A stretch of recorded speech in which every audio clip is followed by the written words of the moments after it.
গত মে মাসে স্থানীয় নির্বাচনে লেবার পার্টির পরাজয়ের পর ব্রিটেনের রাজনৈতিক মহলে প্রধানমন্ত্রী কিয়ার স্টারমারের জনপ্রিয়তা তলানিতে ঠেকেছে। এমন বিপর্যয়ের মুখে উপনির্বাচনে জয়ী হয়ে পার্লামেন্টে এসেছেন অ্যান্ডি বার্নহাম, আর তিনি এখন কিয়ার স্টারমারের শক্ত প্রতিদ্বন্দ্বী। ভবিষ্যৎ হোক নিরাপদ, বিনিয়োগ হোক বিশ্বস্ত, আর আমার পছন্দ সল্ট বে।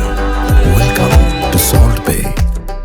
শুক্রবার পর্যন্ত নেতৃত্ব নিয়ে বার্নহামের বিরুদ্ধে লড়াই করতে প্রস্তুত ছিলেন ব্রিটিশ প্রধানমন্ত্রী। তবে রবিবার ট্রাম্প জানান, অভিবাসন এবং জ্বালানি নীতি নির্ধারণে স্টারমার ব্যর্থ হয়েছেন। বিশেষ করে উত্তর সাগরের তেল ক্ষেত্র উন্মুক্ত না করায় ব্রিটিশ প্রধানমন্ত্রীর তীব্র সমালোচনা করেন তিনি।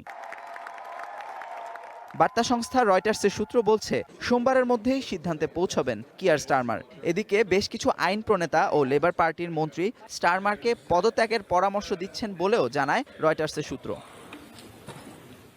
2024 সালে জাতীয় নির্বাচনে জয়ী হয়ে প্রধানমন্ত্রী পদে আসেন স্টারমার। এ পদের স্থায়িত্বকাল 2029 সাল পর্যন্ত হলেও আপাতত দোটানায় ভুগছেন তিনি, এমনটি বলেছেন দেশটির বাণিজ্য মন্ত্রী পিটার কাইল।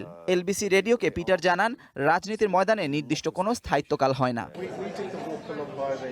বার্নহামের সমর্থকরা চাইছেন স্টারমার যেন দ্রুত পদত্যাগ করেন। সাবেক মন্ত্রী জেস ফিলিপসও মনে করছেন আমানকে সম্মানের সাথে সরে যাওয়া উচিত। তবে এত কিছুর মধ্যেও স্টারমার ও বার্নহামের মধ্যে সরাসরি কোনো আলোচনার খবর পাওয়া যায়নি। Amanur Rahman, one international desk.